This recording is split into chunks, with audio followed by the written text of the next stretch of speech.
오늘 예레미야 5장 1절부터 19절까지의 말씀 본문을 중심으로 버림받은 배신자라는 제목으로 우리 잠시 은혜를 함께 나누도록 하겠습니다. 제가 간간히 예레미야를 읽을 때 고려해야 될 점들 이렇게 한 가지씩 말씀을 드렸었던 것 같습니다. 그게 예레미야가 굉장히 길고 또 이렇게 이해하기가 좀 쉽지 않을 수도 있어서 몇 가지 팁들을 드리고 있는데, 오늘 또 한 가지를 좀 제가 알려드리면 1장부터, 예레미야는 굉장히 긴데 1장부터 25장까지가 예레미야와 그 다음에 하나님의 대화예요. 그래서 신학 용어로는 신탁이라고 합니다. 하나님께서 예레미야에게 말씀하시는 거예요.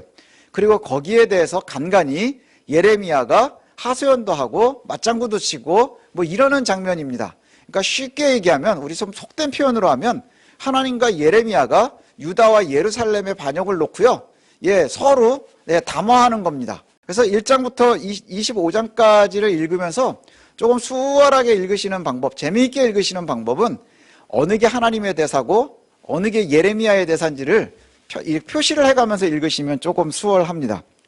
그러면 이게 헷갈리지가 않아요. 하나님께서 뭐라고 말씀하시면 거기에 짧게 예레미야가 대답하고, 또 하나님 말씀하시고 대답하고, 이러는 장면들이 나옵니다.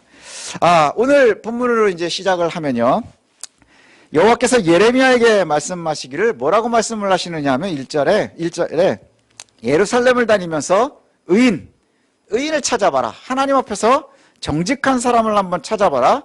한 사람이라도 있으면 내가 이 성을 용서하겠다. 이렇게 말씀하시는 거예요. 내가 한 사람이라도 의인이 있으면 내가 이 성을 내가 용서하겠다. 그런데 예루살렘의 사람들은 모두 내 이름으로, 여호와의 이름으로 살아계심을 두고 맹세는 하는데 다 가짜들이다. 이 얘기를 하시는 거예요. 소돔이 멸망할 때 멸망한 이유가 뭐였나요? 아브라함과 하나님의 대화에 보면 의인 10명이 없어서였어요. 의인 10명이 있었으면 소돔은 멸망하지 않을 수 있었습니다.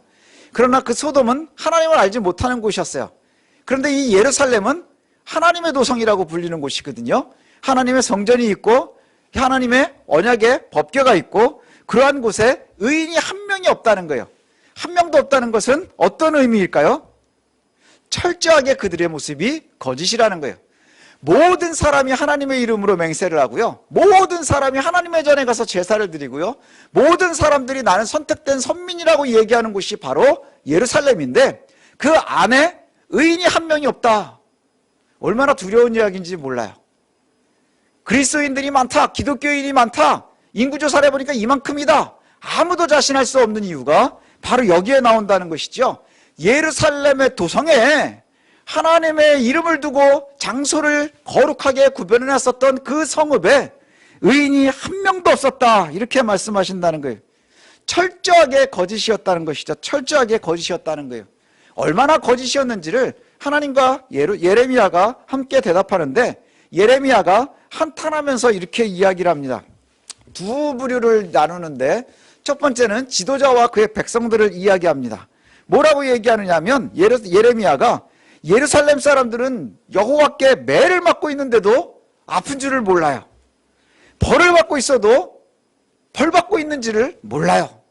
이렇게 얘기를 해요. 매를 맞는데 아픈 줄을 모르고 벌을 받고 있으면서도 자기네들이 벌 받고 있는 줄을 모른대요. 예전에 어떤 친구들이 그런 얘기를 했어요. 학교에 제가 고등부할 때 그 고등부 선생님 아들이 학교에 숙제를 너무 안 해가서, 너 이렇게 숙제 안 하면 힘들지 않니? 너 어떻게 하려고 그러니? 그랬더니 때우면 돼. 맷집으로 때울 수 있어. 내가 감당할 수 있어. 뭐 이렇게 얘기를 하더래요. 그와 비슷한 거예요. 내가 잘못되고 있는데 혼나는데 맞고 버틸만 하네? 괜찮은 것 같은 거예요. 또 매를 맞는데 아픈 줄을 모른대요. 어쩔 때는 칭찬을 듣고 있는지 벌을 받고 있는지 알지 못한대요. 왜 그럴까요? 영적인 어리석음이에요. 영적인 어리석음. 여호와를 모르고 그의 법도를 몰라요. 그래서 예레미야가 예루살렘에 이미 계속해서 얘기를 했어요. 지도자들에게, 예언자들에게 끊임없이 얘기를 하는데, 그들은 문제가 뭐냐 하면 그들이 여호와의 길을 몰라요. 법을 몰라요. 스스로 안다고 말하면서 멍에를 깨버리고 그 다음에 결박을 끊어버린대요. 멍에가 뭘까요? 결박되었다는 게 뭘까요? 불편한 거예요. 소 등에다가 이렇게 지는 거잖아요. 그리고 나서 밭을 가를 때 끄는 거예요. 얼마나 힘들어요. 무겁고 아프고. 그런데 이것을 갖다가 다 끊어버린대요. 멍에와 결박은 예수 그리스도를 믿는 여호와의 백성들이 감당해야 될 것들을 이야기해요. 세상과는 다른 삶을 살아야 되고요. 죄악의 세상에서 공의와 사랑을 실천해야 되는 그 감당해야 될 무게, 이것이 바로 우리가 매야 할 멍에예요. 이것이 우리가 스스로 결박되어야 하는 거예요. 그것이 우리에게 짐이라는 것이죠. 또 실수를 하면 아프고 힘들지만 벌을 받고 또 하나님 앞으로 빠르게 되돌려야 되는 것, 그리고 하나님과의 관계를 회복하는 것, 이것이 멍에를 지는 거예요. 결박을 당하는 거예요. 그런데 가짜 선지자들은, 또 지도자들은 여호와의 이름으로 가짜 길을 선포하면서 여호와의 멍에와 그 다음에 짐들을 다 끊어버렸대요. 근데 이것을 다 끊었다는 게 뭘까요? 편안하게 해준다는 거예요. 멍에, 짐을 다 끊어버리는 것. 유다와 이스라엘이 처음에 갈렸을 때 여로보암이 우상 숭배를 하면서 이스라엘 사람들의 마음을 얻기 위해서 하나님을 잘못 섬기는 길을 알려줬어요. 절기의 날짜들을 바꾸고요. 그 다음에 저 우상을 갖다가 세워놓고는 이것이 너희를 애굽에서 건져낸 신이라, 이것이 여호와라, 거짓을 이야기할 때 이스라엘 사람들이요 그곳으로 넘어가요. 왜 그럴까요? 편하니까, 쉬우니까, 훨씬 합리적인 것 같으니까. 이것이 멍에를 거부하는 사람들의 모습인 거예요. 짐을 지기를 싫어하는 사람들의 모습이라는 것이죠. 유다의 지도자들과 그와 함께하는 백성들은요 모두 가짜만 얘기해요. 가짜만을 얘기하는 게 철저하게 가짜예요. 그들은 공평이 무엇이고 여호와께서 원하시는 공의와 정직이 무엇인지 여기에는 관심조차 없는 거예요. 끊임없이 입으로는 얘기하지만 실제로는 관심조차 없어요. 그저 하나님의 이름은 내 이익과 쾌락을 쫓아다닐 때 필요한 수단일 뿐인 거예요. 왜 그럴까요? 여기가 하나님의 도성이라고 불리니까, 이 하나님의 도성이라고 불리는 곳에 나는 지도자니까, 나는 예언자니까 하나님의 이름을 두고 맹세를 해야 내 위치가 중요한 위치가 유지가 되니까. 하지만 실제 믿음은 없는 거예요. 하나님의 존재에 대해서, 하나님의 역사에 대해서는 관심이 없는 거예요. 그래서 하나님께서 이들을 먹이시고 입히시고 풍요로움을 허락하셨더니 그들이 어떻게 하느냐? 8절에 보니까 두루 다니면서, 살찐 순말같이 두루 다니면서 각기 이웃의 아내를 쫓아다니면서 소리를 지른대요. 이미지라고 그랬죠. 한번 상상해 보세요. 얼마나 타락했는지를. 살찐 순말들이 뛰어다니면서 이웃의 아내를 보면서 소리를 지른대요. 소리를 지른다는 게 뭐야? 쾌락에 깊이 빠져 있는 거예요. 즐거워서 환호를 지르는 거예요. 죄악의 소리들이 하늘을 찌르는 거예요. 실상은 큰 위기거든요. 너무너무 큰 위기거든요. 근데 현재 이들이 먹고 입는 것은 염려가 없어요. 어쩌면 풍요가 이들에게는 하나님께서 우리와 함께 하신다는 거짓 맹세를 가능하게 하는 근거가 될지도 몰라요. 풍요하러 오니까, 내가 잘 먹고 잘 살 수 있으니까 이게 하나님이 나한테 해주시는 거야. 우리가 빠지기 쉬운 유혹이거든요. 그렇지 않나요? 굉장히 빠지기 쉬운 유혹이에요.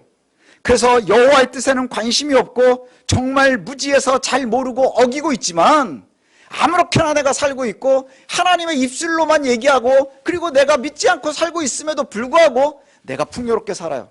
내가 잘 살고 있어요. 그런데도 내가 혼나고 있어서, 그래서 혼나고 있음에도 혼나는지 몰라요. 매를 맞고 있는데도 아픈 줄을 몰라요. 그 결과가 뭐냐? 이들이 누리는 풍요로움은 점점 여호와를 명목상의 존재, 상상 속의 존재, 동화 속의 존재로 만들어버리고 만든다는 거예요. 입술로는 끊임없이 여호와께 맹세하고 그 뜻을 따른다 이야기하고 끊임없이 그렇게 고백을 하지만 실상은 여호와의 뜻에는 한 톨만큼도 관심이 없는 것이죠. 무엇에만 관심이 있나요? 풍요로움에. 마치 살찐 순말처럼, 이웃의 아내를 쫓아다니면서 소리를 지르는 것처럼. 최악이죠. 상상해 보세요. 이러한 예레미야, 예루살렘, 최악입니다. 입으로는 끊임없이 하나님을 이야기하고 하나님께 맹세하지만 그들이 하는 짓은 이웃 아내들을 쫓아다니면서 소리를 지르는, 여기에 대해서 여호와께서 대답을 하세요. 뭐라고 대답하시느냐 하면 10절에 이어집니다. 10절에 보니까 대답을 하시는데 너희는 그 성벽에 올라가 무너뜨리되 다 무너뜨리지 말고 그 가지만 꺾어버리라. 여호와의 것이 아님이니라. 이렇게 말씀하세요.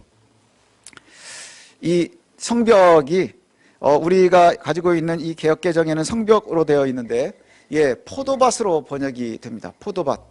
그러니까 저는 잘 모르겠지만 당시에 예루살렘의 상징은 포도밭이었다 그래요. 성벽 밖으로 계단식으로 되어 있고 그 외부가 거의 다 포도원으로 이렇게 이루어져 있었다고 합니다. 그래서 예루살렘 성벽과 포도원이 포도밭이 거의 같은 의미로 많이 쓰인대요. 그래서 그 포도밭을 이야기할 때는 뭘 얘기하느냐? 예루살렘의 풍요로움을 상징하는 거예요. 풍요로움. 예루살렘이 살기 좋은 곳, 그러면 포도나무가 가득하고 포도주가 가득하고 열매가 가득한 것, 뭐 이렇게 얘기할 수 있죠. 그래서 가나안을 갖다가 정탐했었던 사람들이 뭘 가지고 와요? 그 실과를 가지고 오는데 포도 열매를 막 가지고 오는 그런 장면입니다. 그런데 여기에 보면 우리 아이들이 읽는 쉬운 성경으로 읽어드리면 이렇게 얘기할 수 있어요. 너희는 그 포도밭을 해치고 다니며 포도나무를 해치되 완전히 못 쓰도록 하지는 말고 그 가지만 꺾어버려라. 그 가지는 나 여호와의 것이 아니다. 성벽, 포도나무 그것이 있는데 가지를 다 다니면서 쳐버리래요. 그 가지를 치면 뭘 얻을 수 없나요? 포도 열매를 얻을 수 없어요. 하지만 밑둥을 다 잘라버리지 말고 가지만 치래요. 가지는 내 게 아니구나. 그러니 그 열매가 나로부터 임한 게 아니라는 거예요. 그 열매는 내 거가 아니라는 것이죠. 그래서 여기에 보면 그렇게 얘기를 해요. 당시에 예루살렘에 있었던 그 포도원, 그것은 풍요로움의 상징이고 예루살렘의 농업의 상징이고, 그런데 포도원을 파괴한다는 것, 그 포도원을 파괴한다는 건 뭐냐? 유다가 누리고 있는 모든 풍요로움을 한 번에 빼앗아 버리는 멸망을 선포한다는 얘기예요. 그런데 이 유다의 멸망, 부도, 파괴 등등의 이미지를 한 번에 표현하는 것이죠. 예루살렘이 부도가 나는 거예요. 예루살렘이 성벽이 다 무너지는 거예요. 그런데 포도나무를 완전히 뿌리채 없애가지고 진멸하는 게 아니에요. 계속 예레미야에서 나오는 하나님의 이야기는 뭐예요? 그런데 다 못쓰게는 하지 말고 가지만 잘라버려라. 가지만 잘라버리라. 그 가지는 누구 거예요? 내 게 아니다. 그러니 그 가지에서 나오는 열매도 내 의도가 아니라는 거예요. 우리가 누리고 있는 풍요가 혹시 있는데 하나님으로부터 온 게 아니라면 그건 저주인 거예요. 내가 거짓을 이야기하고 다른 사람을 속이면서 내가 일을 하는데 그것이 너무너무 잘 된다? 그것은 저주인 거예요. 매 맞는데 맞고 있는 줄을 모르는 거예요. 내가 지금 망해가고 있는데 망하는 줄을 모르는 것과 다르지 않다는 것이죠. 너희는 내게서 시작되는 진짜 풍요를 누리지 못하고 가짜 풍요를 누리고 있다는 거예요. 그래서 내 것이 아닌 것은 다 꺾어버려. 그러나 아주 버리지는 않겠다는 것은 뭐예요? 하나님 계속해서 말씀하시는 건 남은 자, 구루터기, 회복시키신다는 거예요. 너희가 지금 멸망하겠지만, 유다라고 하는 나라는 멸망하겠지만 너희들은 선택된 백성들인 게 맞아. 너희들이 나를 철저하게 배신했지만 돌아오면 내가 살려줄 거야. 회복시켜줄 거야. 그 약속을 하시는 거예요. 그런데 이들의 거짓이 얼마나 대단하냐면 그 10절 바로 앞에 보면 이렇게 말씀하시거든요. 9절에 여호와의 말씀이니라. 내가 어찌 이 일을 대하여 벌하지 아니하겠으며 내 마음이 이런 나라에 보복하지 않겠느냐. 반드시 벌하겠다. 내가 반드시 그들에게 보복하겠다. 이렇게 말씀하시는 거예요. 두 개가 하나님의 마음에 다 있는 거예요. 뭐가요? 내가 반드시 무너뜨릴 거야. 하지만 반드시 무너지겠지만 내가 너희를 진멸하지는 않겠어. 이 얘기예요. 여호와께서 계속해서 징계와 함께 회복을 말씀하세요. 우리에게도 하시는 말씀인 것 같아요. 회복. 언제든지 되돌리면. 예수님 말씀하심처럼 회개하라. 천국이 가까웠다. 하시는 말씀이 우리에게 있다는 것이죠. 우리가 꼭 기억했으면 좋겠습니다. 하나님께서 주시는 은혜 무엇인지를 좀 고민할 수 있는 우리들이 되었으면 좋겠어요. 풍요로움이 다가 아닌 것을 우리가 꼭 기억했으면 좋겠습니다. 예레미야가 계속해서 고발을 합니다. 이번에는 지도자들이 아니라 거짓 선지자들, 거짓 예언자들에 대한 이야기입니다. 12절과 13절에 보면 이렇게 얘기를 해요. 그들이 여호와를 인정하지 아니하며 말하기를 여호와께서는 계시지 아니하니 재앙이 우리에게 임하지 아니할 것이요 우리가 칼과 기근을 보지 아니할 것이며 선지자들은 바람이라 말씀이 그들의 속에 있지 아니한즉 그같이 그들이 당하리라 하느니라. 이렇게 말씀하세요. 하나님의 징계와 보복에 대해서 예레미야가 지도자들에게도 이야기했어요. 멍에를 들고 가서. 그랬더니 그걸 다 깨버렸대요. 또 거짓 선지자들에게도 가서 이야기했어요. 그랬더니 이 예언자들이 듣질 않는 거예요. 왜 그럴까요? 예언자, 선지자 역할이 뭐예요? 하나님의 말씀을 전하는 사람들이거든요. 하나님의 말씀을 전하는 사람들. 그런데 12절에 뭐라고요? 그들이 여호와를 인정하지 않는데요. 여호와의 말씀을 선포해야 되는 자들이 여호와를 인정하지 않는데요. 여호와는 계시지도 않고 재앙이 우리에게도 임하지 않을 것이라 우리는 칼도 보지 않고 기근도 당하지 않을 것이라 이렇게 말씀하네요. 우리가 앞서 살폈었던 4장 10절에 예레미야가 진짜 회개에 속았던 장면 기억하십니까? 예레미야가 속았었던, 그래서 너희에게 평강이 있으리라 하시더니 칼이 우리 목에 왔습니다 하는 장면이 4장 10절에 나오거든요. 그때 예레미야는 속았지만 하나님을 속일 수 없다 이렇게 얘기했잖아요. 예, 그들의 거짓 고백이 예레미야도 속였어요. 그 거짓 고백과 맞는 얘기예요. 절대로 칼이 이르지 않을 것이라 너에게 평강이 있을 것이라 누구에게 말씀하신 거예요? 선지자들의 입을 통해서 해주신 말씀이라는 거예요. 그런데 이 말씀이 뭐예요? 실상은 여호와를 모르는 이들의 입술에서 나온 거예요. 가짜 고백들이었던 거예요. 가짜 예언들이었던 거예요. 그래서 듣기는 너무너무 좋은 얘기 아닌가요?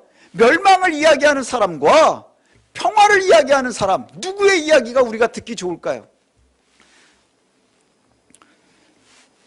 칼이 내 생명에 이르렀다 그렇게 이야기하는데 가짜들이 지금 이야기하는 거예요. 오히려 뭘 얘기해요? 평강과 부흥을 이야기해요. 평강, 승리, 형통, 번영, 부흥 이런 예언은 듣는 이들을 흥분시킵니다. 듣는 이들을 흥분시키고요. 감동하게 하고요. 그 다음에 평화를 갖게 합니다. 그 다음에 희망을 주지요. 그런데 부담을 주고 회개하라 그러고 우리는 다 죄인입니다. 자꾸 그렇게 얘기하면 듣기 싫어요. 여러분 한번 솔직하게 얘기해 보십시오. 평강을 이야기하고 부흥을 이야기하는 것이 좋은가요? 아니면 끊임없이 우리가 자복하고 참고 인내하고 매맞으라는 것이 좋은가요?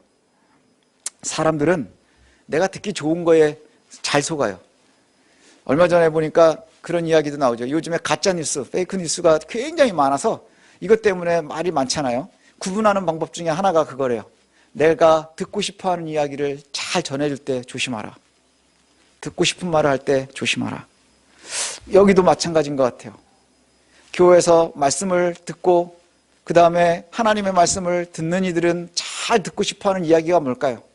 하나님의 복이거든요. 평강이 임할지어다. 내게 복이 임할지어다. 형통할지어다. 너의 아이들이 잘 될 거야. 좋은 대학에도 가고 풍요로워질 거야. 거부가 될 것이라. 그래서 성경에서 한국 사람들이 제일 좋아하는 단어가 거부잖아요. 그게 감동하는 거예요.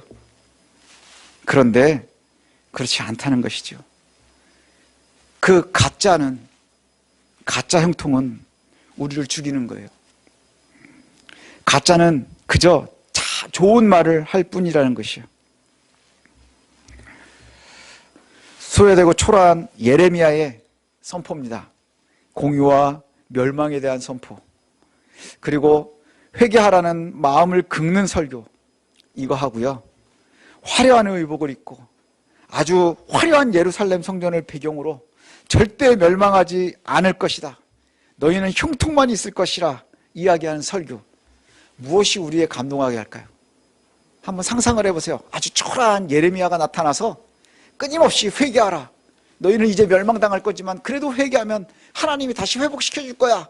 아주 듣기 불편한 이야기를 하는 예레미야, 초라한 예레미야와 아주 화려한 성전에서 아주 의복을 잘 차려입고 아주 좋은 예전을 하면서 형통을 선포하고 있는 그 설교, 누구를 선택하겠습니까? 예레미야는 후자를 선택했어요. 내 눈에 화려하고 내 귀에 부드럽고 내 입에 달고 만난 설교를 선택한 것이죠. 참 여호와의 뜻에는 관심이 없는 거예요. 그저 내게 다른가, 내 입술에 다른가, 내 귀에 달콤한가, 이것이 중요하다는 것이죠. 지금 내게 부귀함, 또 권력, 화려함, 편리함, 이것을 주는가? 사실 이것이 쾌락이기 때문입니다. 이들에게도 구체적으로 이렇게 얘기를 해요. 막강한 나라가 너희를 쳐들어올 거야. 이 화려함을 한 번에 무너뜨릴 거야. 그들이 너희를 모든 것을 갖다가 다 망쳐버릴 거야. 좋은 소리를 하고 있는 그 지도자들과 예언자들, 그들의 농작물, 양식, 그 다음에 아들과 딸들을 다 죽일 것이고 양떼와 소떼를 다 삼켜버릴 거고, 그 다음에 포도나무와 무화과 나무를 다 망가뜨려버리고 너희가 의지하고 있는 이 성이 무너질 거야. 이렇게 선포하고 계세요. 두려움을 우리가 잘 가져야 될 것 같아요. 두려움을 가져야 될 것 같아요. 근데도 이때도 하나님의 사랑이 나옵니다. 그러나 너희를 완전히 멸하지는 않겠다. 예레미야서는 끊임없이 얘기해요. 멸망과 진멸하지는 않겠다. 하나님께서 반드시 죄에 대해서, 그냥 배신에 대해서 벌하시고 보복하세요. 그러나 그의 선택한 백성들에게 회개할 기회, 회개하면 되돌릴 것이라 회복을 약속하세요. 진멸하지 않으십니다. 아주 꺾어버리지도 않으십니다. 사실 하나님께서 주시는 은혜가 바로 여기에 있는 거예요. 아이들이 잘못하면 부모님한테 혼나야죠. 그죠? 혼나야 돼요. 징계하는 것이 아니라 혼내는 거예요. 사랑하니까. 하지만 옆집 아저씨는 혼내지 않아요. 달콤한 이야기만 많이 합니다. 여호와께서는 혹시라도 고통당하면 무지해서 하나님께 묻는 이가 있다면 이렇게 대답해 주라고 말씀하세요. 19절입니다. 하나님께서 고통당하면서도 그걸 모르는 사람들, 그 다음에 무지해서 하나님의 뜻을 모르는 사람들에게 이렇게 말씀해 줘라, 이렇게 얘기해요. 오늘 마지막 19절입니다. 진멸하지 않겠다는 약속 이후에 이렇게 말씀하세요. 그들이 만일 이르기를 우리 하나님 여호와께서 어찌하여 이 모든 일을 우리에게 행하셨느냐 하거든, 너는 그들에게 이르기를 너희가 여호와를 버리고 너희 땅에서 이방 신들을 섬겼은즉 이와 같이 너희 것이 아닌 땅에서 이방인들을 섬기리라 하라. 너희가 여호와를 버리고 너희 땅에서 이방 신들을 섬겼은즉 이와 같이 너희 것이 아닌 땅에서 이방인들을 섬기리라 하라. 성도 여러분, 사랑하는 성도 여러분, 어려운 시기, 힘든 시기를 우리가 지나가고 있습니다. 경제적으로 사회적인 문제뿐만 아니라 또 당연한 일상이 참 귀한 단어가 되어버린 이 시기를 살면서 도전받는 시기가 되었어요.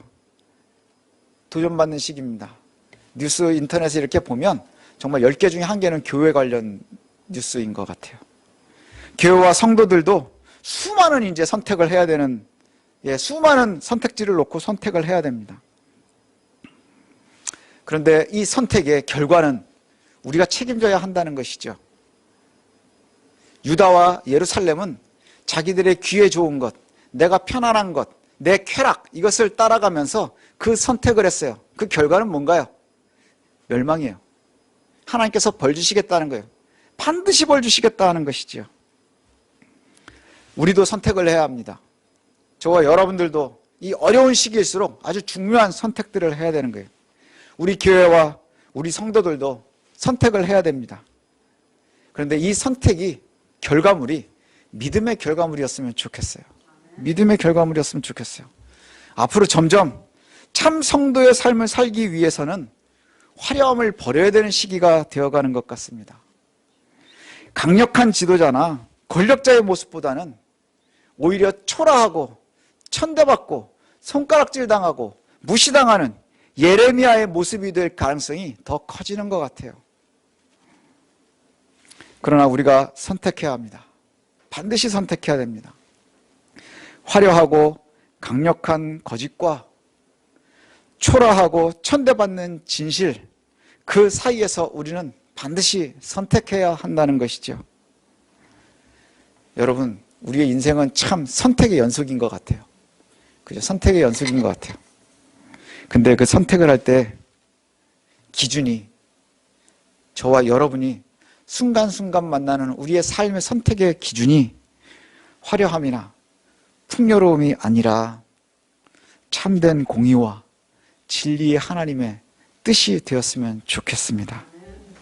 참된 공의와 진리의 하나님의 길을 선택하는데 용기 있는 성도들이 되었으면 좋겠어요. 그리고 그 용기로 하나님께 가까이 나아갈 수 있는 저와 여러분이 되었으면 좋겠습니다. 그래서 결국에는 포도원 근원의 주인은 하나님이신 거예요. 선택을 하면서 가지들을 잘라내는 그 아픔과 용기가 우리에게 있어야 한다는 것이지요. 그 열매의 눈이 멀어서 가짜 가지를 쳐내지 못하는 어리석음이 아니라 하나님께서 우리에게 가장 중요한 근본이시라는 것을 놓치지 않고 때로는 어렵고 힘들고 고통스럽지만 하나님을 믿는 믿음으로 하나님의 백성이라는 용기를 가지고 하나님의 공의와 진리를 풍요로움보다 화려함보다 앞세울 수 있는 저와 여러분들 되시기를 소원합니다. 기도하겠습니다.